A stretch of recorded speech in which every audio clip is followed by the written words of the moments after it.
inside the circle, 132 pounds of the annual Whiteboard Predictions. We are brought to you by Professional Gutter and Drain. Alongside Sean, I'm Mark. 132 pounds.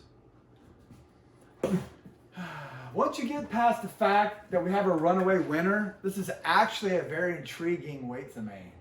A lot of moving parts here. I'm not high on the bracketing though, although I do think the 1 seed is on one side and the 2-3 seeds are on the other. It's Okay. not in the traditional spots. Knowing that there's no seed in a district tournament, but you say seed.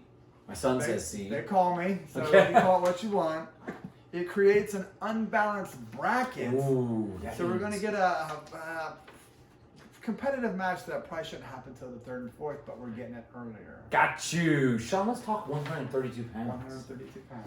We have Waller from Grove City, Fireball from Mount Vernon, Edmonds from Lancaster, McCord from Dublin Kaufman, Ramirez from Central Crossing, Bacchus, Marion Harding, Williams, Tays Valley, Wilson, Dublin Scioto, Moore from Hilliard Davidson, Parker from Big Walnut, Vanden Einden from Hilliard Darby, Butcher from Western North, Swain from Montagne Liberty, Ellison from Hilliard Bradley, Farr from Marysville, Hicks from Chillicothe. Next year, you're saying the words. We've whittled down the field, brought them out, except for hashtag Friday Night Fireworks. Let's go. I see what you did there with that hashtag on the second one. I see what you did. Oh, there. do you say you saw that? I see Yeah. what you did here. This Edmonds, how do we pronounce that? McCord. Match here. I think it has significance just because that match is key to an easier path of standing on the Derby podium. This is Okay. a way again where I think we have some kind of imbalance in bracketing that I think some kids are going to get a lot easier paths than others, and that match could go again a long way in deciding who steps on the Derby podium. In that situation, Marcar really is kind of small for the weight, but he had a great sectional, had that upset win over Farr there. But Edmonds is one of those grinder guys, man. He just keeps coming at you, never stops. So in a match that truly could go either way, I want to go Edmonds of Lancaster. Oh, that assistant coach from Lancaster. Humdinger. Humdinger. What about Ramirez? Bacchus. Sean, I got to be honest. When I saw he got second, Ramirez got second at the UA section, I was like, okay then.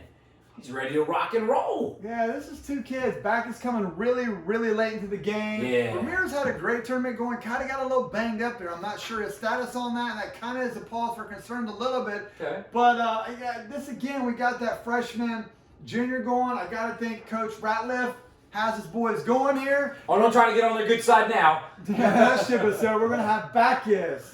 You got it. Bacchus, Marion Harding. All right, Sean, these guys are set. Let's get us some semifinalists. All right, we'll stay in the top since we're going top to bottom here of late. We'll Okay. stay in the top. Waller looks like a totally different wrestler to me. The last couple times I've seen him, he just seems a lot more focused and a lot more committed to his moves. And I believe he just has a lot of more confidence in himself. He's wrestling well, had a great All-North tournament, followed out with the sensational sectional tournament. Yeah. And Waller here makes his way to the semifinals. Waller, Grove City. What about Bacchus Wilson? We got Bacchus again. Bacchus entered the Central District Tournament his freshman year, 11-0 as a freshman into the quarterfinals, and everything kind of went south there. He got hurt. He just couldn't get away from the injury bug. Has a lot of stops and starts, but come on, this is defending champion here. We can't bail on him now, can we? So we're gonna have Wilson of Dublin Scioto. Someday somebody gonna make it and turn around and make you cry. They're way too young for that. They are. Way Tell too them, young. baby. We're gonna- Hey, let's skip this hashtag. Sure. Okay, let's go Ellison Hicks. Very impressive. Very impressive. If you watch this sectional recap, you know that I was so extremely high on Chillicothe just in general. Not just the wrestlers, not just the coaching staff, but the program and the community, whatever. These guys really represented themselves well, and they really came to wrestle. Hicks really was focused that whole sectional tournament. He never lost sight of what his goal was, and he really pushed through. In this situation, I like him again, and Hicks moves out to the semis. Riding that wave. Do you know their mascot? The Cavaliers. It Watch is. the show. Sean, let's get back to this one. This is Dynamite Friday Night Fireworks. Amazing match right here. As I talked earlier in the show, at 113 pounds, there's 406 matches in this Darby district. Now, we know who 406 is. I'm going to tell you who 405 is. Right there. And me and Mark talked about this. Usually I don't ask Mark because he's a jinx. I don't want to screw any of these kids. Fair enough.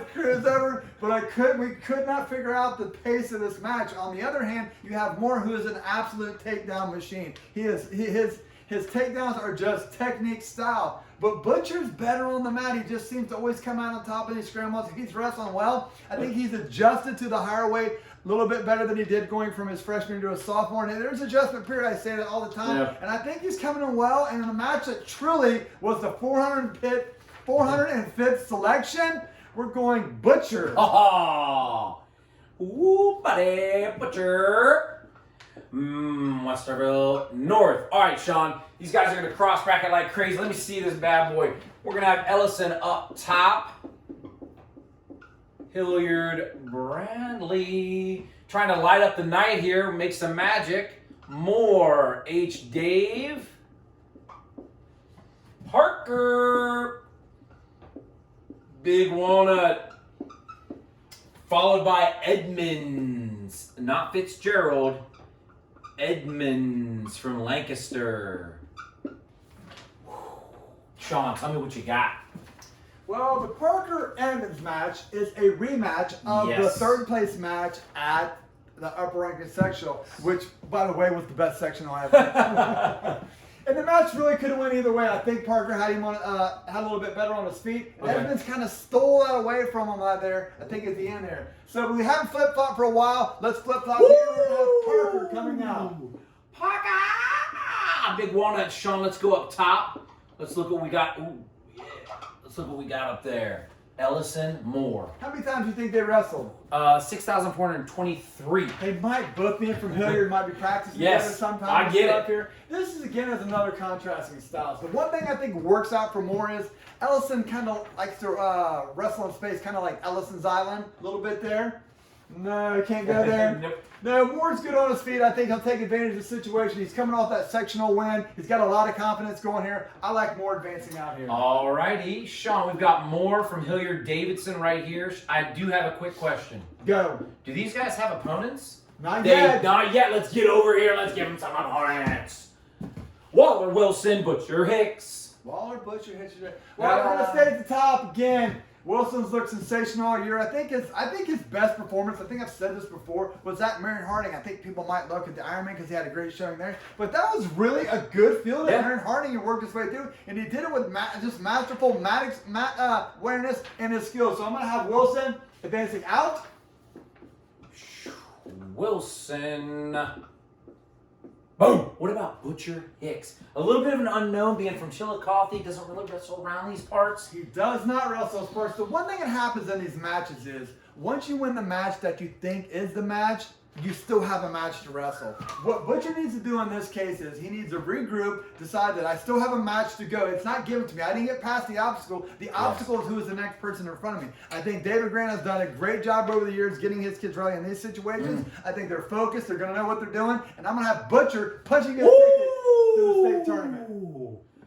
Butcher, Westerville North. That means Hicks is going to come over here, as is Waller. Hicks. Chillicothe, Waller. Oh, buddy. We don't do it, but if we did, incredible.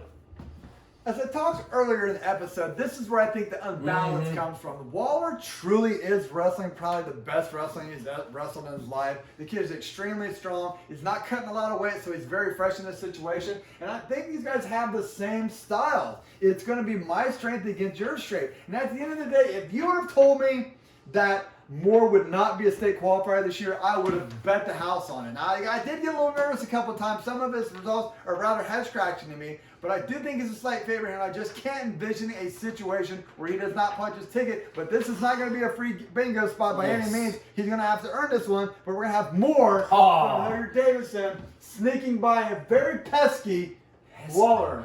Pesky, he says. Okay, Moore, that means Waller comes down here.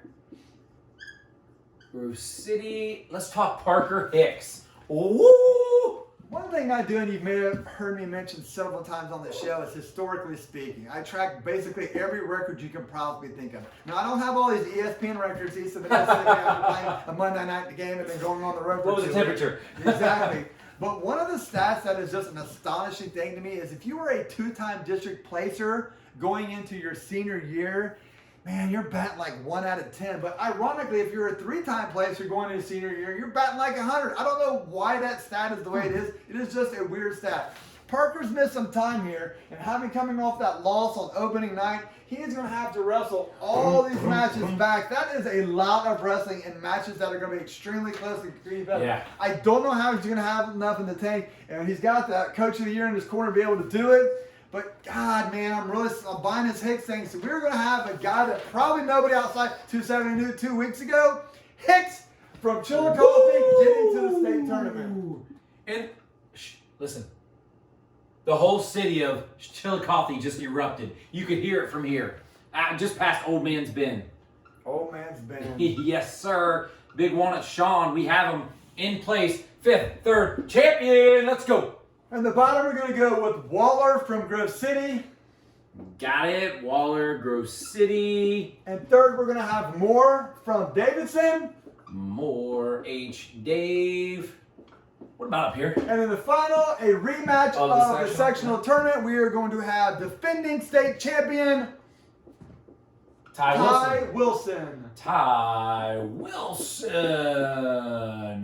Wilson, sophomore. Ty Wilson, your champion at 132 pounds. Ty Wilson from Dublin, Scioto. Followed by runner-up Butcher from Westerville North. 3rd place, Moore from Hilliard Davidson. Followed by state qualifier Hicks from Chillicothe. State alternate Waller from Grove City. Parker from Big Walnut. And now you are inside the circle.